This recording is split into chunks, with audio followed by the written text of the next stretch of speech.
Rebecca McLaughlin here, author of the upcoming Nameless Queen, which comes out on January 7th, 2020, which is, I don't know, exactly 18 days from now, 17 from when this is going up, because I keep filming the day before I'm posting, and that's fine. But while I'm also looking forward to my book debuting, like super looking forward to it, like can't wait, excited, amounts of thrill.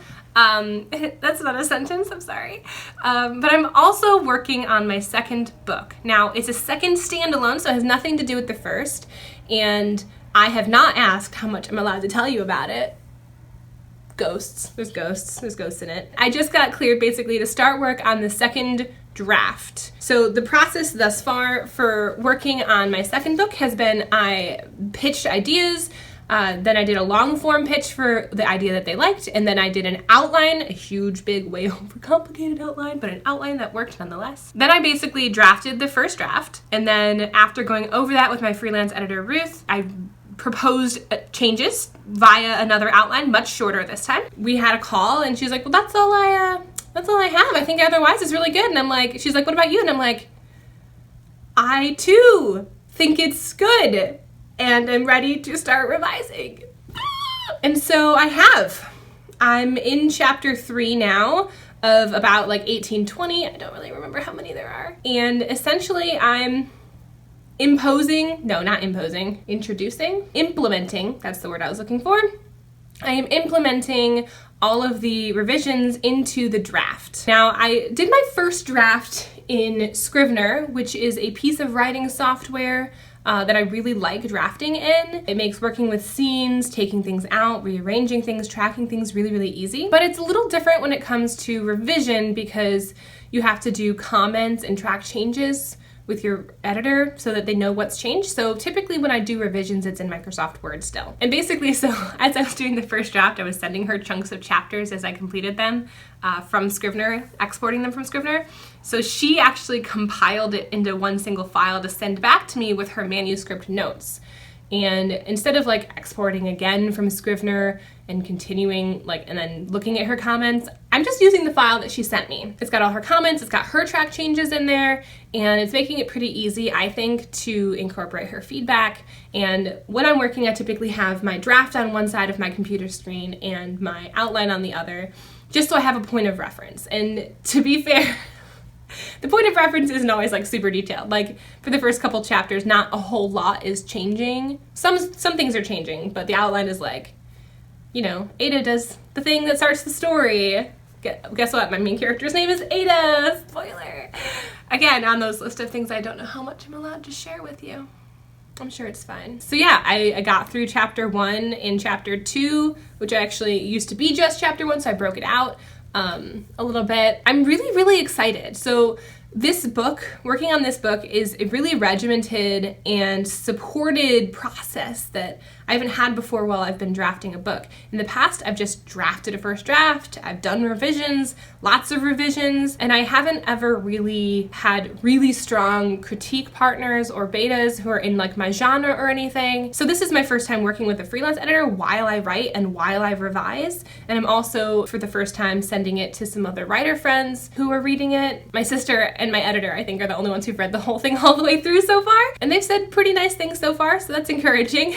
Although, to be fair, when I'm drafting, I need encouragement. I just need people to be like, tell me more, or this is interesting. I just need positive feedback to encourage me to keep going, which is a lot of what Ruth did while I was doing the first draft of this book. She was reading chapters as I was writing them, and basically she was there to throw up a flag in the event that I went entirely off the rails. If I started going down a path that was too far away from my outline or that didn't make sense, she was there to be like, hey, remember how you said you were gonna do this and now you're doing this other thing? Don't do that, please.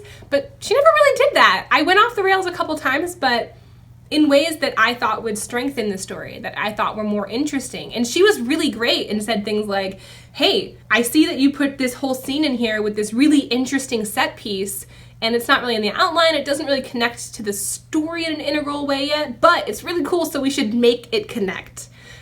Which is really great, because I think one of the things that I'm always nervous of is, especially with sharing a first draft, is that in my head, as I write, I'm like, oh, I'm gonna want this to be more important earlier in the story, but I'm not gonna go back and fix that right now. I'm gonna just keep working on it. And so I was able to sort of let her know that, or she was able to ask and I could answer. And a lot of that helped me get over my fear of sharing a first draft with an industry professional, which was terrifying, I'm not gonna lie. All in all, it's just been a really good experience. She is a freelance editor, so I do pay for her services. You should pay people for their expertise. So now that I'm gonna dive into the second draft, I get to go in and make it better, which is great. The first draft is just messy, it exists, it's not excellent, and now is the time where I can say, cool, let's make it look like I knew what I was doing the whole time. Let's make it look like this was on purpose. Let's connect all these threads that are just kind of like dangly loosey-goosey right now.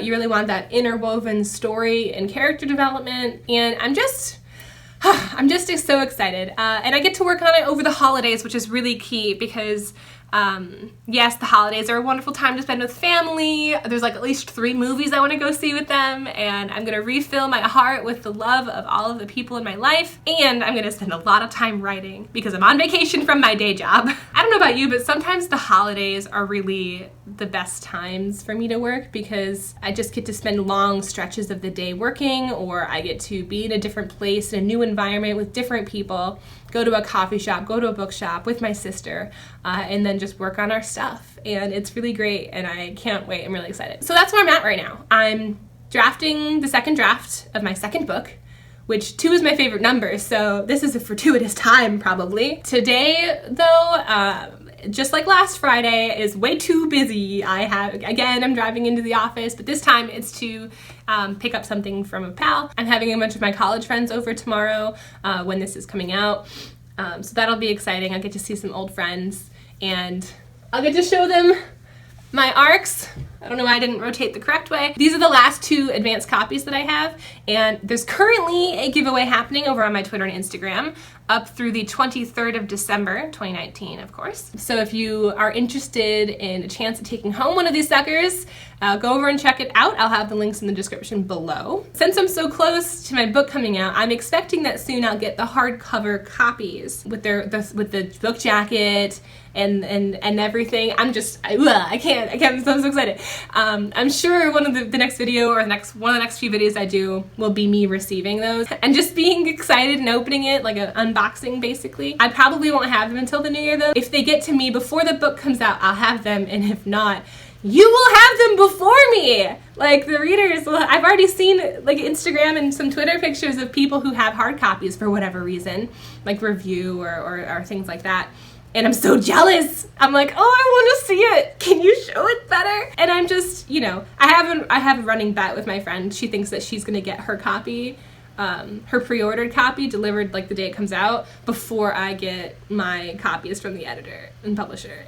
And if that's true, I will be very, very mad. Not literally very mad, but like side eye, like, That's where I'm at right now with my current writing and with the upcoming release of my first book. It's such a wild thing to have my first book coming out soon while I'm working on my second book, because in my head I'm like done with the first book, like it's over, but it hasn't even come out yet, and to be having both things going on at one time is really intense, and I'll be fine. January is going to be an exciting time.